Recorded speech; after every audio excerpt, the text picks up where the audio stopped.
Hello champions. Metal non metal में metallurgy का जो पोर्शन है ना, इसका वेटेज आपके एग्जाम में सबसे ज्यादा है। सबसे ज्यादा मार्क्स के क्वेश्चन मेटल नॉन मेटल से इसी टॉपिक से बनते हैं, तो ये पढ़ना आपके लिए बहुत जरूरी है। सबसे पहले समझते हैं मेटलर्जी होती क्या है। मेटलर्जी मतलब मेटल की एलर्जी निकालना है हमको, क्योंकि मेटल जब निकाला जाता है, जहां से निकाला जाता है उसको हम क्या बोलते हैं, ओर क्या होता है कि जिस मिनरल से मेटल कन्वेंशनली और इकोनॉमिकली निकाला जा सकता है उसको हम कहते हैं ओर।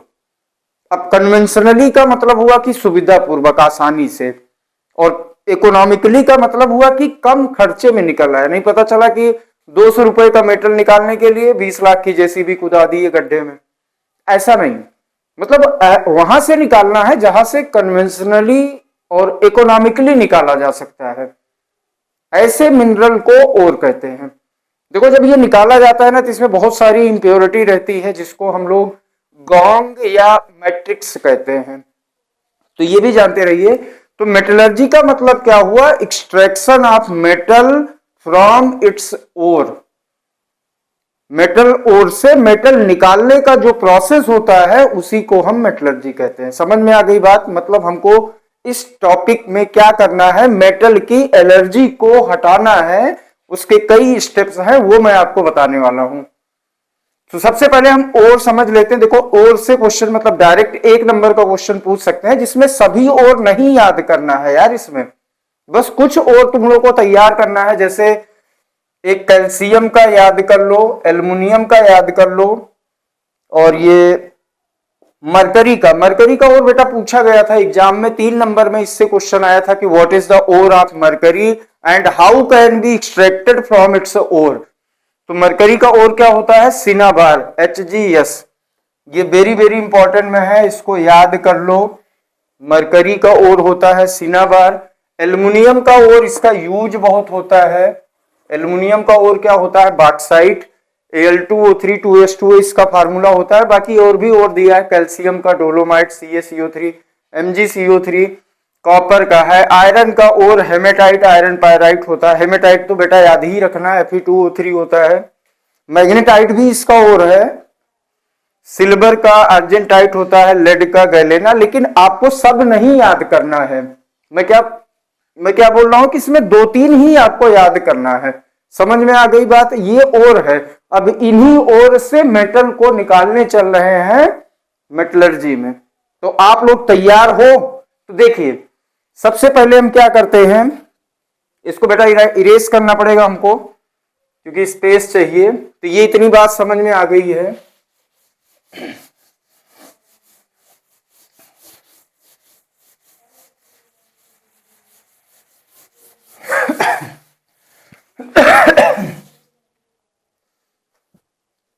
तो देखिए, हम लोग को शुरुआत करते हैं। मेटलर्जी का पहला स्टेप क्या होता है, एक चीज याद रखना, मेटलर्जी पढ़ने से पहले मैं आप लोग को हिंट कर दे रहा हूं कि मेटलर्जी में हम लोग जितने भी ओर देखे अभी तक, ओर में ज्यादातर ओर क्या देखे हैं, या तो ओर ऑक्साइड होगा, या सल्फाइड होगा, या कार्बोनेट होगा।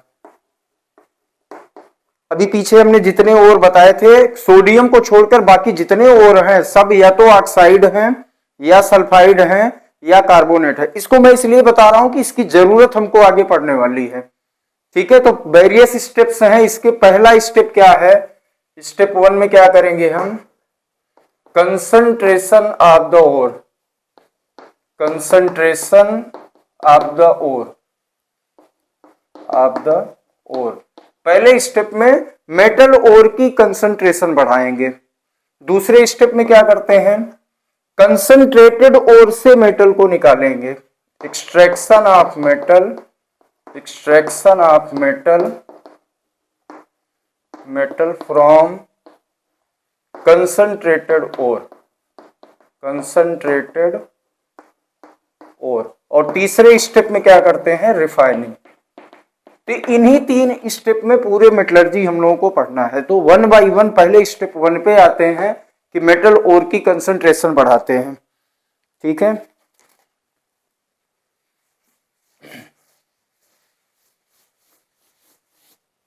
तो पहला स्टेप क्या है हमारा, concentration of the ore, concentration of the ore. देखिए इसमें पूरे वीडियो तक आप बने रहना और मैं गारंटी के साथ कह रहा हूं कि आपको 15 से 20 मिनट में पूरी मेटलर्जी आपके दिमाग में, आपके नस नस में भर दूंगा। देखिए concentration of the ore, concentration का मतलब क्या हुआ कि मेटल की मात्रा बढ़ाएंगे, इंप्योरिटी को हटाएंगे। जैसे हम लोग कंसंट्रेटेड एसिड पढ़े हैं, कंसंट्रेटेड बेस पढ़े हैं। कंसंट्रेटेड का मतलब क्या हुआ, कंसंट्रेटेड एसिड का मतलब क्या हुआ कि उसमें एसिड की मात्रा ज्यादा होगी, वाटर कम होगा। वैसे कंसंट्रेटेड मेटल का मतलब क्या हुआ कि मेटल ज्यादा होगा, इंप्योरिटी कम होगी।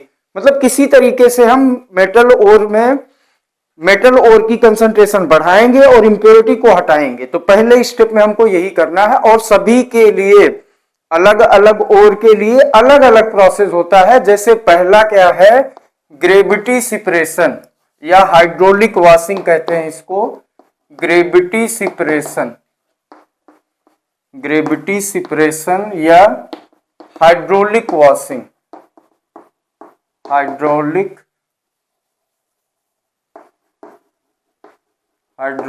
वॉशिंग, ग्रेविटी सेपरेशन या हाइड्रोलिक वॉशिंग कहते हैं। ये किसके लिए होता है, ये किसके लिए होता है, ये होता है ऑक्साइड ओर के हैवी मेटल्स के लिए। किसके लिए, ऑक्साइड ओर के हैवी मेटल्स के लिए, ऑक्साइड ओर के हैवी मेटल्स के लिए होता है ग्रेविटी सेपरेशन। किसके लिए होता है, ऑक्साइड ओर के हैवी मेटल्स के लिए, लाइक लेड है, जिंक है,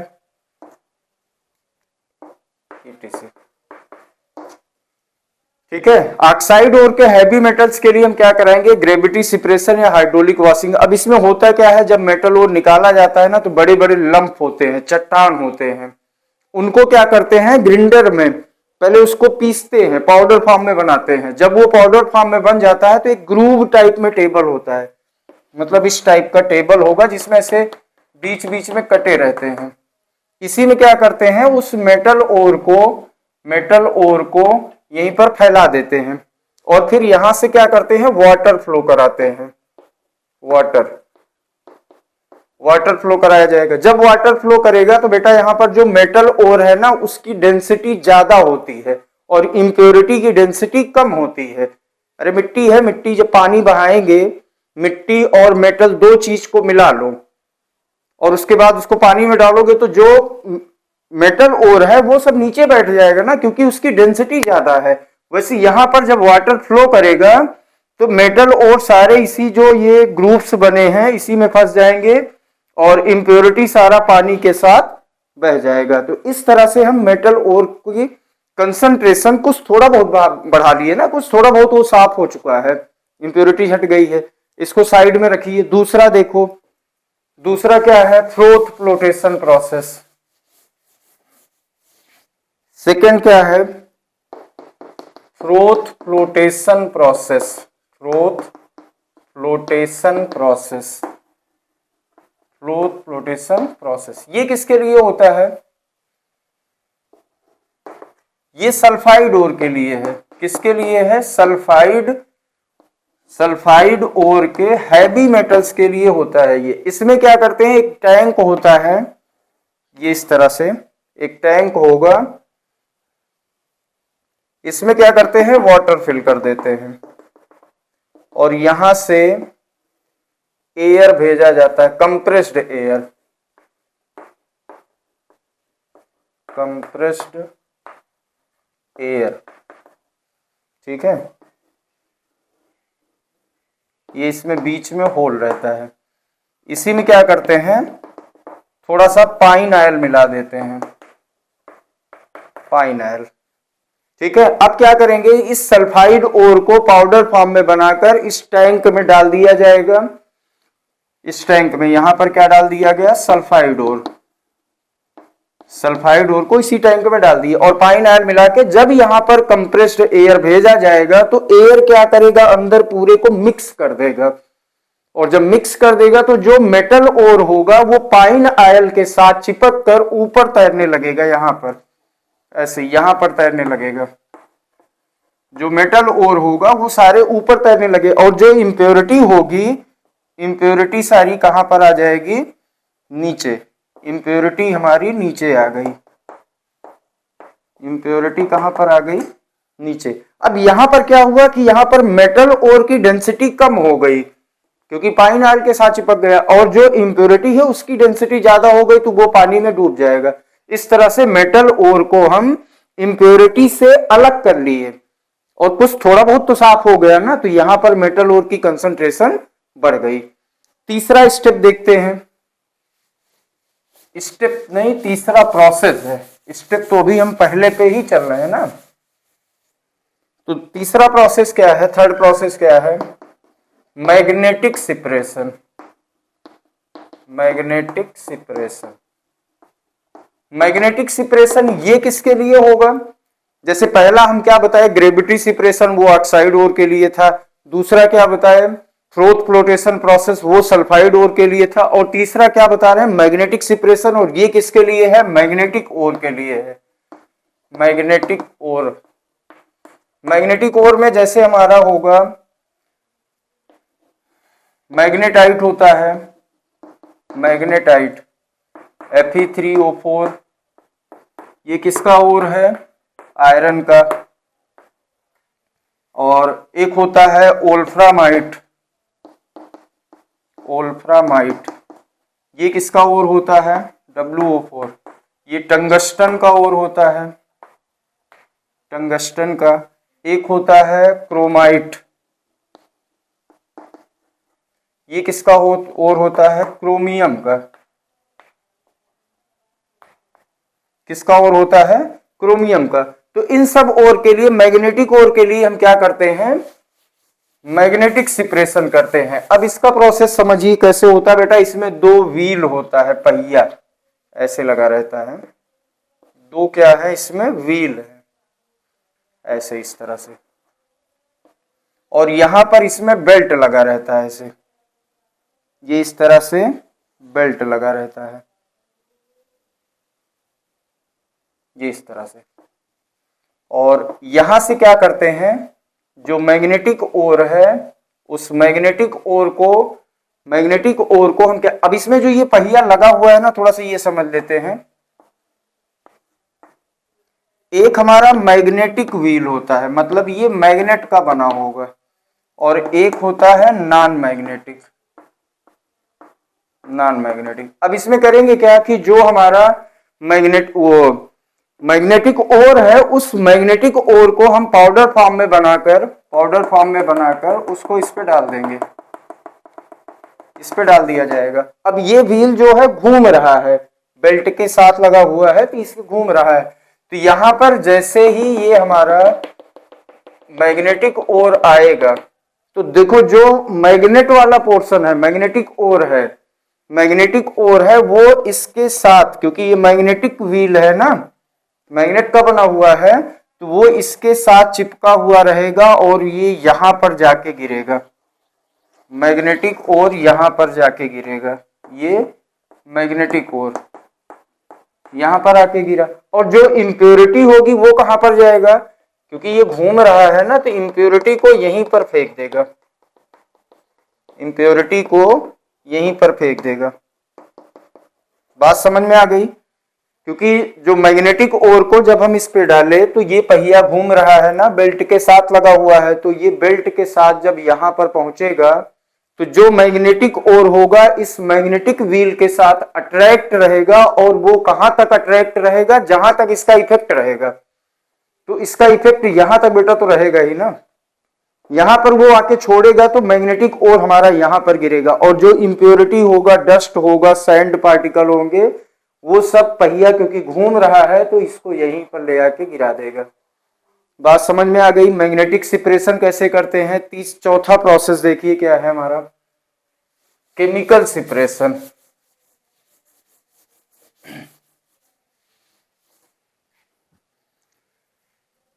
चौथा प्रोसेस क्या है, केमिकल सेपरेशन। Chemical separation.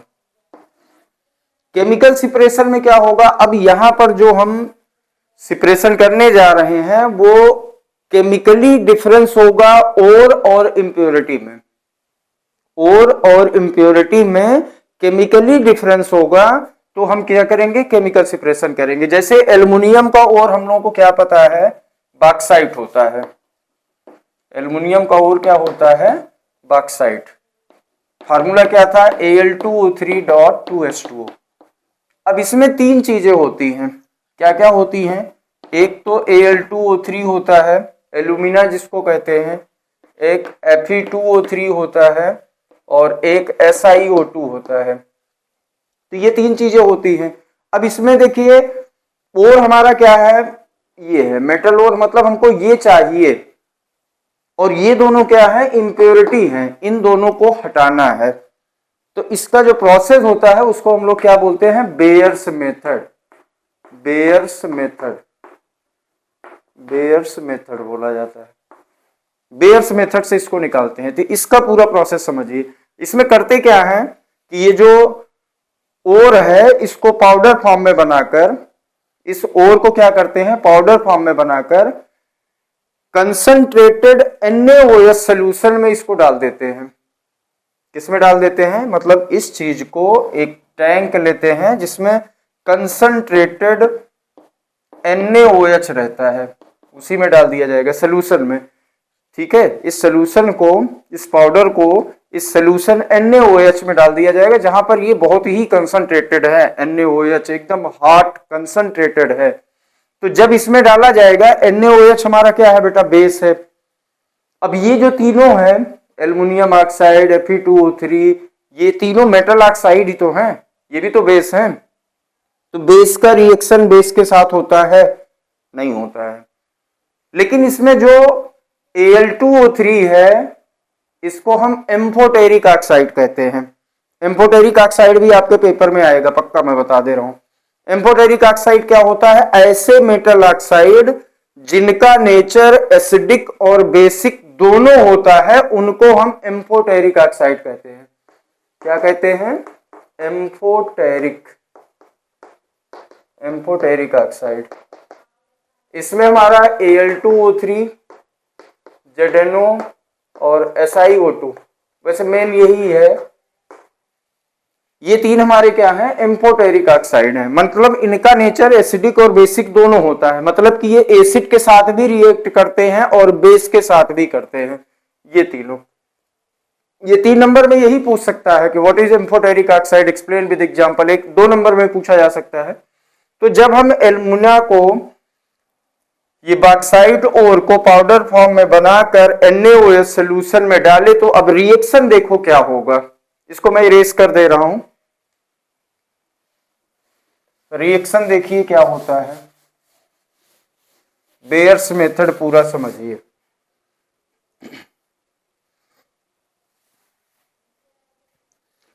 क्या होगा, Al2O3 का रिएक्शन NaOH के साथ हो जाएगा। यही तो बता रहे हैं ना, क्या था हमारे पास, Al2O3.2H2O, इसमें 3 चीजें थी, Al2O3 था और Fe2O3 था और SiO2 था। इसको क्या किए थे हम, NaOH सोल्यूशन में डाल दिए, कंसंट्रेटेड NaOH में। तो वही रिएक्शन यहां पर मैं बता रहा हूं कि क्या क्या रिएक्शन होगा। Al2O3 का रिएक्शन NaOH के साथ होगा, तो क्या बनता है, sodium aluminate NaAlO2 plus H2O यहां पे बन जाएगा। SiO2 का भी रिएक्शन हो जाएगा, SiO2 भी है ना इसमें, NaOH के साथ उसका भी होगा। इसको बोलते हैं सिलिका ऑक्साइड, ये सैंड का फार्मूला है, सैंड का। NaOH के साथ इसका भी रिएक्शन होगा, तो Na2SiO2 sodium silicate plus H2O बन जाएगा। ठीक है, इसके बाद Fe2O3 बचा, Fe2O3 ये बचा। इसका रिएक्शन NaOH के साथ नहीं होगा, क्योंकि मैं पहले भी बताया ना, NaOH हमारा बेस है। अब बेस में बेस मिलाओगे तो क्या रिएक्शन होगा, कुछ नहीं होगा। लेकिन बेटा ये दोनों जो था ना, ये दोनों एम्फोटेरिक था, इसलिए इसका रिएक्शन हुआ, इसका रिएक्शन नहीं होगा। यहाँ पर क्या लिखेंगे, नो रिएक्शन।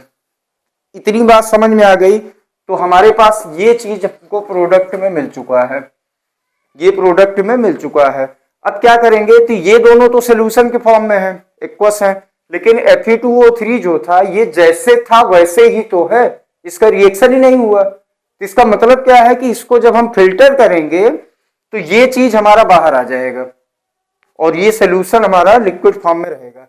इसी में क्या करते हैं, इसमें और वाटर मिला देते हैं। ये जो हमारे पास सोल्यूशन है, इस सोल्यूशन में क्या करते हैं, और पानी डाल दो। जब और पानी डाल दिया जाएगा तो NaAlO2 का रिएक्शन वाटर के साथ कराओगे तो इसके साथ हो जाएगा और ये बना लेगा प्रेसिपिटेट, पीपीटी बना लेगा। कौन सी पीपीटी बनेगी, AlOH का होल थ्राइस, ये पीपीटी बन गया, प्लस इसमें से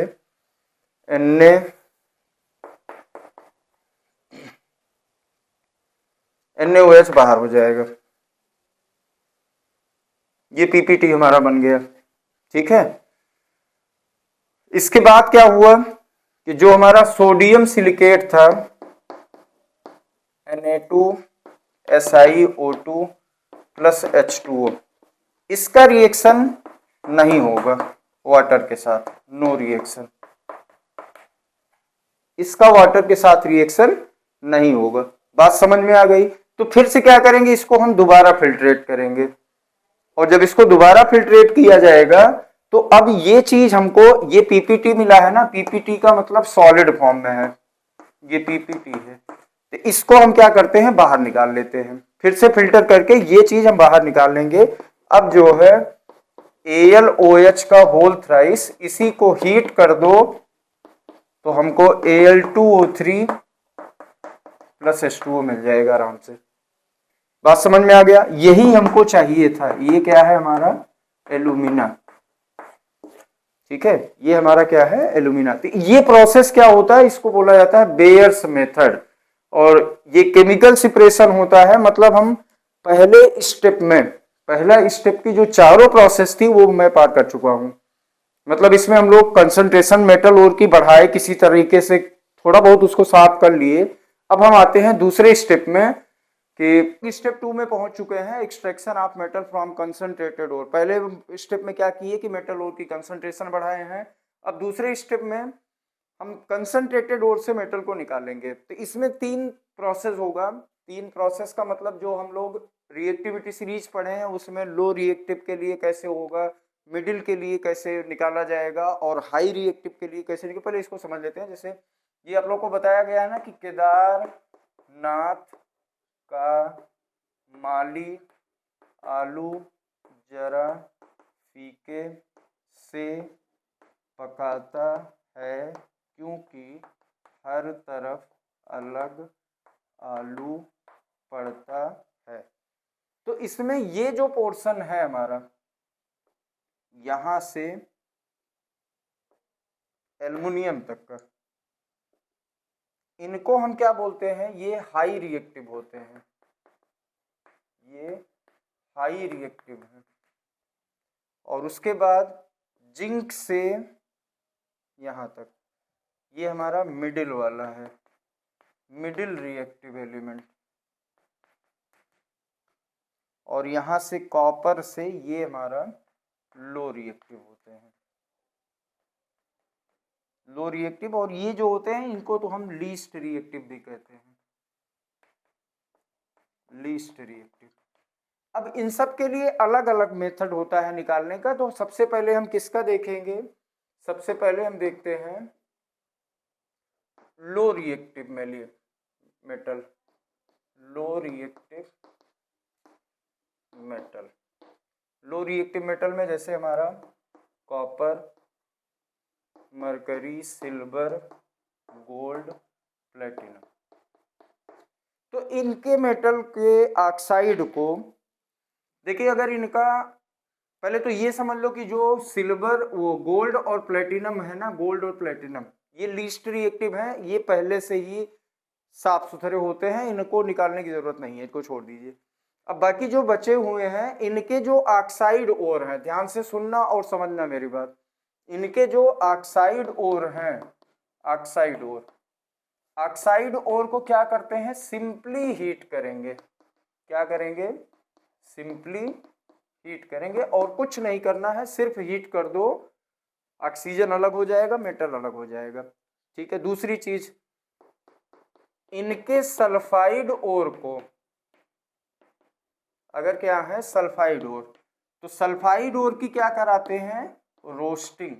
सल्फाइड ओर की क्या होगी, रोस्टिंग। ध्यान से सुनते और समझते चलना। ऑक्साइड ओर है तो सिंपली हीट कर दो, सल्फाइड ओर है तो क्या कराएंगे, रोस्टिंग। रोस्टिंग का मतलब क्या होता है, रोस्टिंग का मतलब होता है heating the ore, heating the ore strongly, strongly in presence of, in presence of excess air.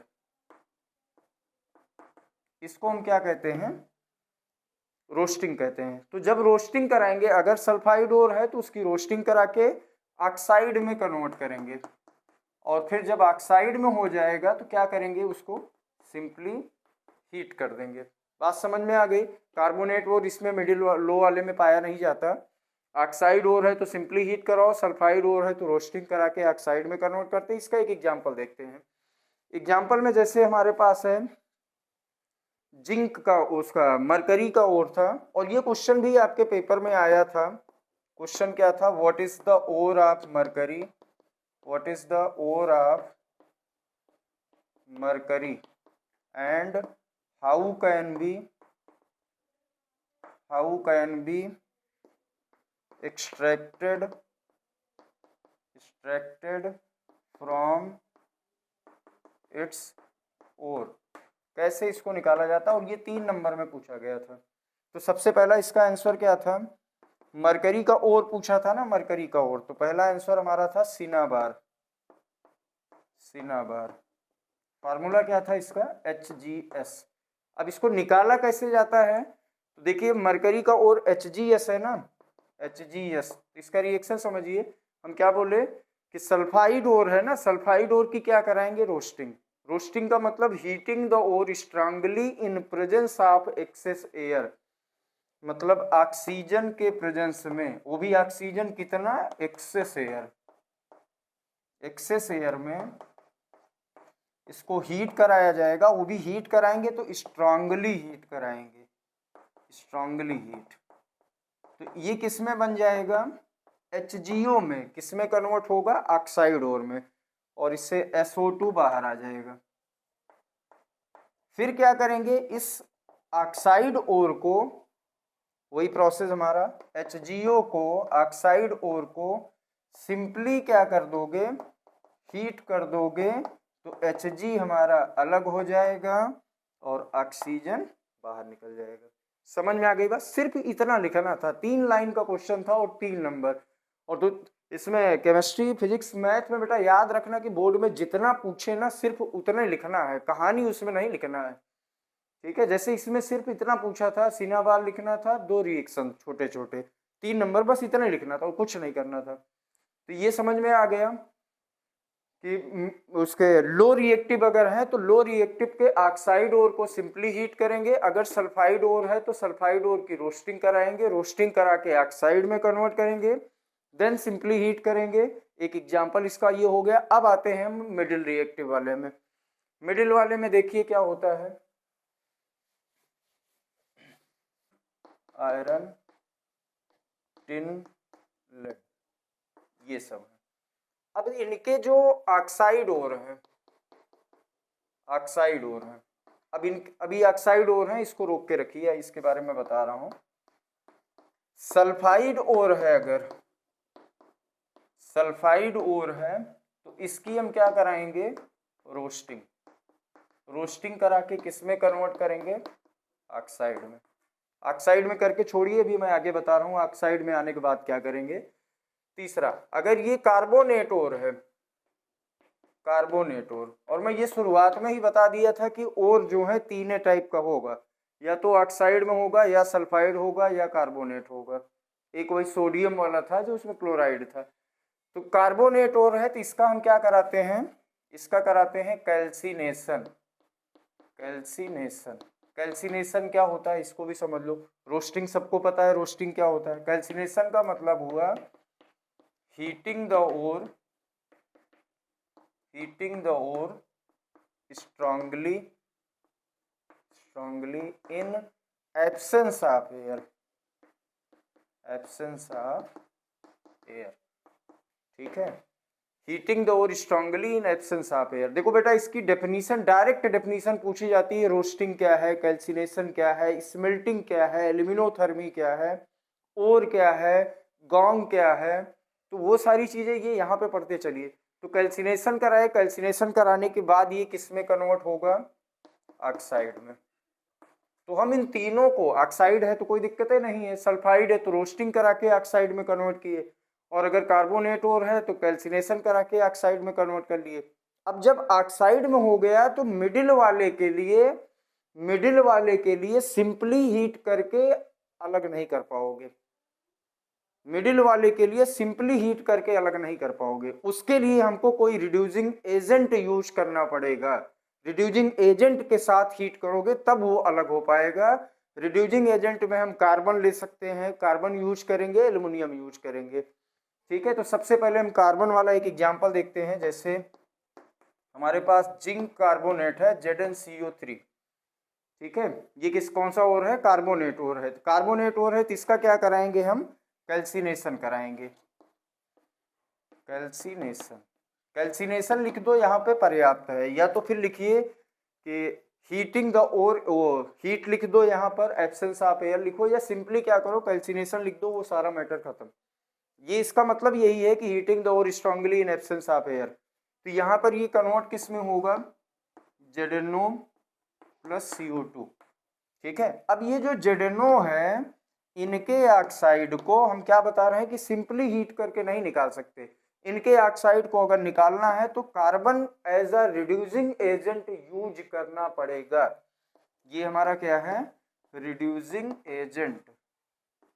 इनके साथ हीट करेंगे, इनके साथ जब हीट किया जाएगा तब हमारा Zn बाहर होगा और कार्बन मोनोऑक्साइड बाहर आ जाएगा। देखो कार्बन मोनोऑक्साइड को भी हम लोग यूज कर सकते हैं एज अ रिड्यूसिंग एजेंट, ठीक है। तो ये बात समझ में आ गई कि मिडिल वाले के लिए कैसे निकालते हैं। देखो हर जगह एक चीज यहां से ये पूछा जाता है ना क्वेश्चन, कि जब carbon as a reducing agent use करते हैं तो उसको बोला जाता है स्मेल्टिंग। ये भी याद रखना, स्मेल्टिंग क्या होता है। स्मेल्टिंग, स्मेल्टिंग किसको कहते हैं, जब ऑक्साइड ओर से मेटल को निकालने के लिए carbon as a reducing agent use करें। जब ऑक्साइड से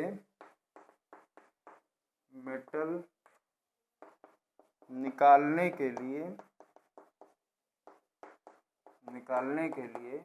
carbon as a reducing agent use करें।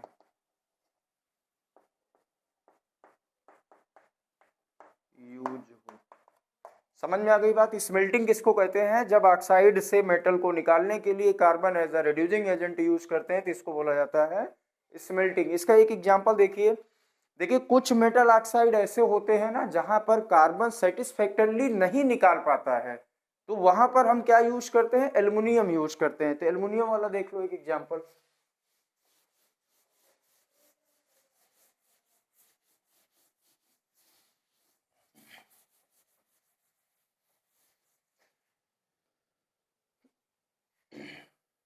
एल्युमिनियम जैसे आयरन के केस में होता है Fe2O3। अब इनके ऑक्साइड को कार्बन के साथ हीट करोगे तो वो उतने अच्छे से नहीं निकाल पाता है, तो उसके लिए हम क्या करते हैं, एल्युमिनियम यूज करते हैं। Aluminium as a reducing agent, ये हमारा क्या है, रिड्यूसिंग एजेंट है। तो एल्युमिनियम के साथ जब इसको हीट किया जाता है तो यहां पर हमको मिलता है Fe। वो भी किस स्टेट में होता है, मोल्टेन स्टेट में, मोल्टेन स्टेट में, और Al2O3 हमारा बाहर हो जाता है। बेटा ये वेरी वेरी इंपॉर्टेंट में है रिएक्शन में, ये आपके पेपर में पक्का आने वाला है। 100%, 100% मैं बोल रहा हूं कि ये रिएक्शन आएगा। इसका नाम क्या है पता है? इसको कहते हैं थर्माइट रिएक्शन। क्या कहते हैं? Thermite reaction.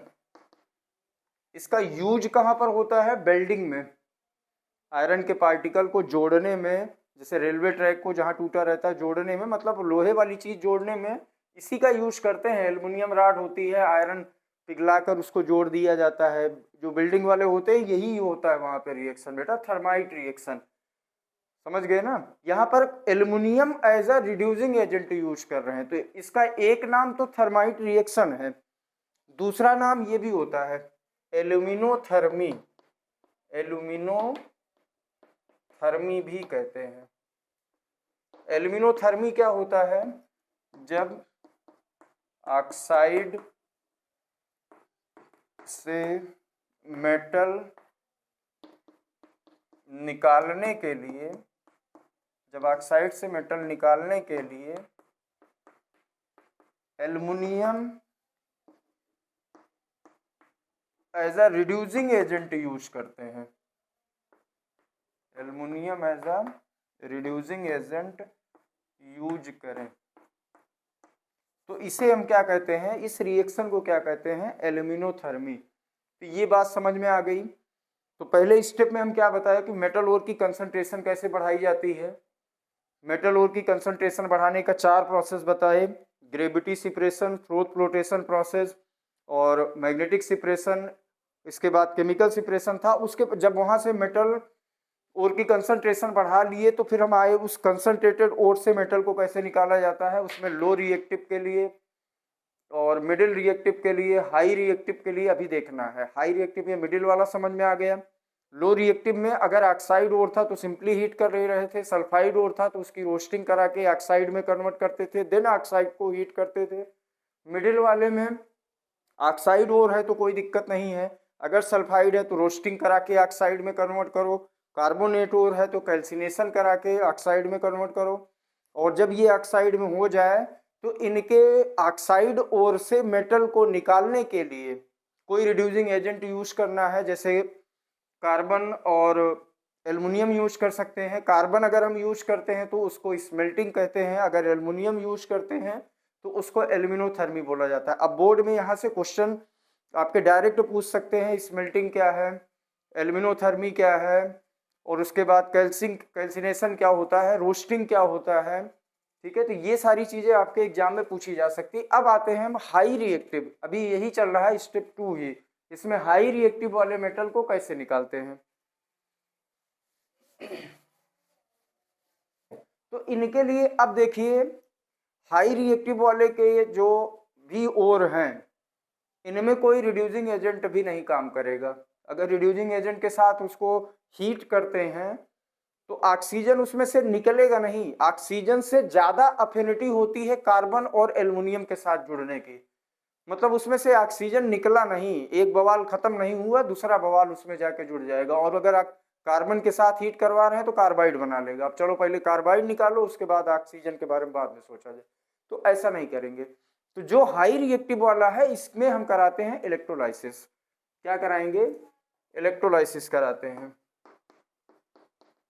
इलेक्ट्रोलाइसिस होता है, जैसे NaCl है सोडियम का और रॉक साल्ट कहते हैं जिसको हम, अगर इसको निकालना है तो इसको क्या करते हैं, हीट कर वो इसमें इलेक्ट्रिसिटी पास कराते हैं, करंट पास कराएंगे तो ये Na प्लस और Cl माइनस में टूट जाएगा, तो Na बनाता है और Cl बनता है। तो कैथोड एनोड पर क्या होता है, एट कैथोड पर क्या होगा, कैथोड पर Na प्लस इलेक्ट्रॉन लेकर Na बनाएगा, और एनोड पर क्या होता है, एनोड पर Cl माइनस इलेक्ट्रॉन लॉस करके Cl, और फिर Cl मिलकर Cl2 गैस बना लेते हैं। ये एनोड पर होता है। कैथोड पर क्या होगा, कैथोड पर Na प्लस इलेक्ट्रॉन लेकर सोडियम मेटल की लेयर बनती जाएगी, उसको हम निकाल लेंगे। ठीक है, ऐसे एल्युमिनियम वाला भी होता है, जैसे भी हम Al2O3 निकाले थे ना केमिकल सिपरेशन से। अब Al2O3 तो मिल गया, लेकिन ये Al2O3 पूरी तरह से प्योर तो नहीं था, हमको एल्युमिनियम मेटल चाहिए ना। तो इसके लिए भी हम वही प्रोसेस करते हैं, क्योंकि ये भी हाई रिएक्टिव में होता है। अब इसको कार्बन के साथ हीट नहीं कर पाओगे ना, एल्युमिनियम के साथ क्या हीट करोगे। तो ये करंट जब इसमें पास कराया जाता है तो Al प्लस O2 में टूटता है। बेटा इसमें एक चीज ध्यान रखना कि ये जो Al2O3 होता है ना, इसकी मेल्टिंग पॉइंट बहुत हाई होती है। इसकी मेल्टिंग पॉइंट लो करने के लिए इसमें क्रायोलाइट मिला देते हैं। थोड़ा सा क्रायोलाइट मिलाएंगे तो इसकी मेल्टिंग पॉइंट कम हो जाएगी और ये आराम से मेल्ट हो जाएगा, क्योंकि जब तक वो मेल्ट नहीं होगा तब तक उसमें इलेक्ट्रोलाइसिस की प्रोसेस लगेगी भी नहीं। बात समझ में आ गई। तो ये हमारा तीसरा प्रोसेस था। अब हम आते हैं थर्ड स्टेप में। तो पहले मेटल ओर की कंसंट्रेशन बढ़ाए, उस कंसंट्रेटेड ओर से मेटल को निकाल लिए, लेकिन अभी भी पूरी तरह से हमारा मेटल साफ नहीं हो पाया है। अब लास्ट स्टेप क्या करते हैं, रिफाइनिंग। रिफाइनिंग करेंगे, उसके बाद हमारा शुद्ध प्योर मेटल हमको मिल जाएगा। रिफाइनिंग का मतलब ही होता है कि इम्प्योर मेटल से प्योर मेटल निकालना। तो देखिए क्या होता है रिफाइनिंग, तीसरा स्टेप।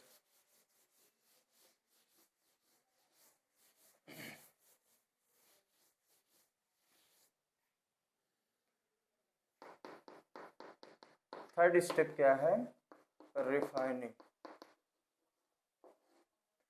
रिफाइनिंग में क्या होगा कि जिस मेटल की रिफाइनिंग करानी है उसको हम बनाएंगे एनोड। देखिए पूरा प्रोसेस समझिएगा। जैसे ये हम रिफाइनिंग कराने जा रहे हैं, कॉपर है ना, तो कॉपर हमारा ब्राउन कलर का होता है, उसको हम ऐसे ही रख रहे हैं। ये हमारा है कॉपर मेटल। मान लो कॉपर मेटल की क्या कराना है, रिफाइनिंग कराना है इसकी, कॉपर मेटल की। और एक यहाँ पर कोई दूसरा मेटल ले लो, ठीक है। इसमें हम copper sulphate CuSO4, copper sulphate मतलब जिसको हम ब्लू विट्रॉल कहते हैं, ये इसमें लिक्विड है। कॉपर सल्फेट का मतलब ब्लू विट्रॉल, आयरन सल्फेट का मतलब होता है ग्रीन विट्रॉल, ठीक है। ये कॉपर सल्फेट ब्लू विट्रॉल होता है, ये जहर होता है। जहर जो लेई होती है उसमें यही रहता है। लेई पहले आती नहीं थी 1-2 रुपए वाली नीली कलर की, वही चीज होता है इसमें, कॉपर सल्फेट CuSO4। तो हमको रिफाइनिंग किसकी कराना है, कॉपर की, कॉपर मेटल की कराना है। तो उसको हम क्या किए, एनोड बना दिए। और एक मेटल था जिसको हम बना दिए कैथोड। अब इसको ले आके बैटरी या सेल से कनेक्ट कर दो। यहाँ की लगा देते हैं। छोटा वाला निगेटिव होता है, बड़ा वाला पॉजिटिव होता है। ये इसको कनेक्ट कर दिए, इसमें करंट पास कराएगा। जो पॉजिटिव वाले से जुड़ा है, पॉजिटिव वाले से, इसको हम क्या कहते हैं, एनोड। और जो निगेटिव वाला जुड़ा है इसको हम क्या कहते हैं, कैथोड। अब देखिए इसमें होगा क्या, जब इसमें करंट पास करेगा, स्विच ऑन करेंगे तो जब इसमें करंट पास करेगा तो यहां से हमारा Cu2+ निकलेगा। क्या निकलेगा, Cu2+, और वो कहां पर आएगा, यहां पर, इस मेटल पर। तो कैथोड पर क्या होगा, कैथोड पर क्या होगा, Cu2+ इलेक्ट्रॉन लेकर, 2 इलेक्ट्रॉन लेकर Cu बनाएगा। मतलब कॉपर की यहां पर देखोगे ना तो कॉपर की लेयर बनती जाएगी इस पर, यहां पर कॉपर की लेयर इसी के ऊपर चढ़ती जाएगी, यहां पर ऐसे इस पे कॉपर की लेयर बनती जाएगी। और ये धीरे धीरे क्या होता जाएगा, ये धीरे धीरे पतला होता जाएगा। मतलब ये धीरे धीरे हमारा पतला हो जाएगा। जो इम्प्योरिटी होगी वो सारी इम्प्योरिटी यहाँ पर आके गिरेगी, इम्प्योरिटी सारी यहाँ पर आके गिरेगी। इसको हम क्या बोलते हैं, एनोड मड, एनोड मड कहते हैं। पूरा एनोड मड मतलब पूरी इम्प्योरिटी हमारी नीचे आ जाएगी। Cu2+ यहाँ से आयनाइज होकर आयंस में ब्रेक होगा और जाकर यहाँ पर कैथोड पर इसकी लेयर बनती जाएगी जो एक मेटल लगा था। तो इस तरह से हमको प्योर मेटल मिल जाएगा। आई होप कि सबको मेटलर्जी समझ में आ गई होगी। अब इस पे क्वेश्चन कैसे बनता है वो चीज मैं आप लोग को बताऊंगा।